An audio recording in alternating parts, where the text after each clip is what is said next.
Two brief references, one to the cyber threat and the other to nuclear security. As I mentioned, there was a reference to both yesterday, or rather day before yesterday. But I have no doubt whatsoever in my mind, having been in the business of security for the last 50 years, that the cyber threat will be one of the most significant challenges that nations will face in the 21st century. As the world becomes more wired, opportunities for disruption through cyber attacks will grow at an exponential rate. Anonymity provided by cyber operations makes it an ideal weapon to deal with states. As it is, I am personally aware of the fact that there have been at least 8 known acknowledged instances where, using high-performance computers and computer software, and also complex engineering systems, it has been possible to cripple a country's digital information and dissemination mechanism, and also disrupt its connectivity systems. Mention was made day before yesterday, I think, of the distributed denial of service, mass cyber inundation techniques, etc. I shall not go into that. But I'm telling you that social malware of various kinds is being used extensively. There are cyber hits almost every day, or many, many times every day, on many targets in India, and I presume across the world. As cyber warriors become much more adept in this kind of thing, and as hackers across the globe sort of exchange ideas, we will face a very serious problem. On the issue of nuclear security, I think the 21st century will see that the concerns that we have expressed in the 20th century are only bound to grow. The increasing pressures for nuclear disarmament will remain, I think, largely on the table, but nothing much is likely to happen. I do not see, for instance,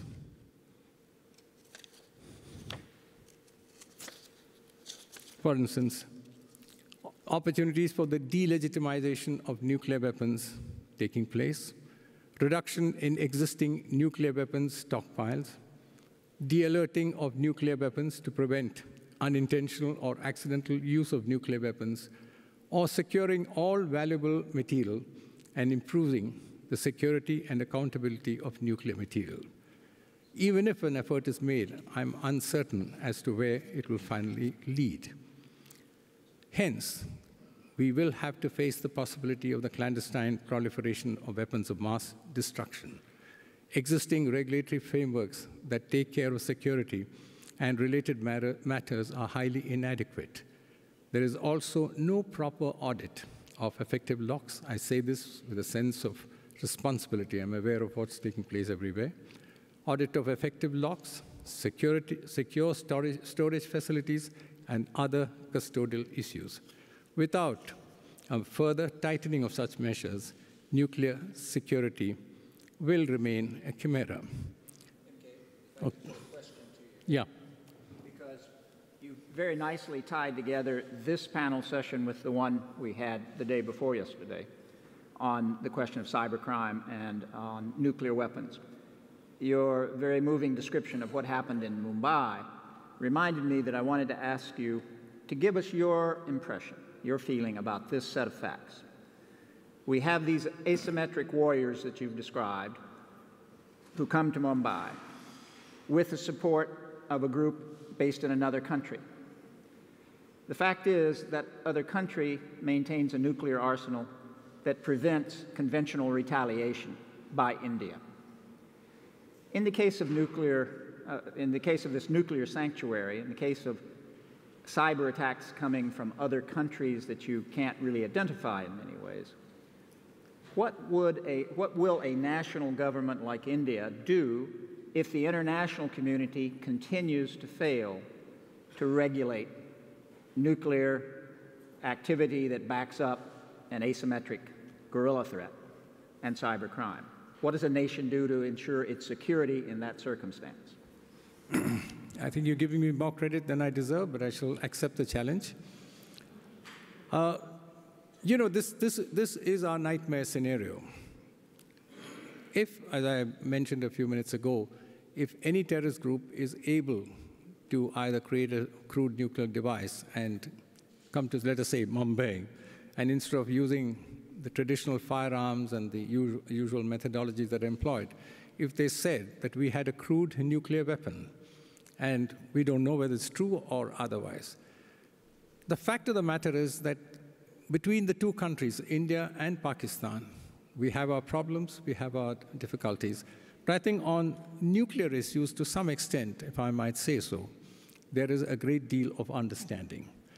Our concern is not so much that the terrorists will be able to use an official channel to get at these weapons, as much as will there be somebody within the system who is capable of. And I'm told by most of the nuclear experts that we have in India and some of those who I've dealt with across the world, that the most plausible possibility would be using a cyber weapon to attack a nuclear reactor. The main thing is the power sector. I mean, if you are able to put the power systems out of gear, and therefore the coolants stop, your temperatures rise, to some extent like what happened in Fukushima as a result of the tsunami that struck. This is a possibility. This is the thing that we need to deal with. What we are really worried about is, are there people within the system? An attack by terrorists from outside on a nuclear core is always a possibility, but is deemed to be one of the most remote possibilities at the moment. Most of them are hardened to face up to it. You've heard of even a Boeing 747 can crash into a nuclear reactor and nothing much may happen. This is true. I've been inside the core myself. It's true. But this is the point. There are systems which need to be kept all the time going. If you have a way, and I think the cyber weapon is the most one. Therefore, the point really is, how do we know whether a terrorist has got a nuclear weapon in hand and threatens? At the moment, it remains a remote possibility.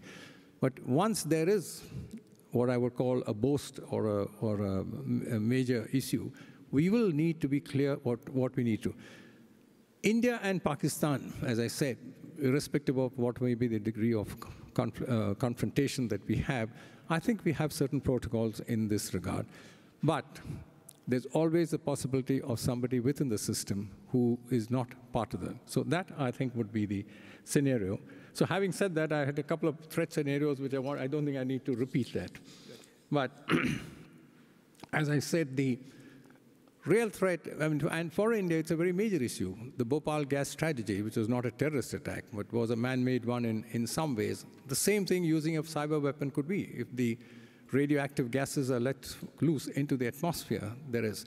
As it is, we had in a place called Kudankulam in down south, a test drill as to what would happen, and it has created such a panic that there's a major campaign against the nuclear reactor that has been in progress for now a few years. I think they want it to be shut down. So that's the kind of concern, creating panic, creating a threat scenario that will lead to widespread panic. On that, is that all right? Or we can always, I can dilate later on that. I know I'm running short of my time. Yeah, we still have development to cover, but perhaps we can do that in the Q&A. Yeah, okay, part. Right.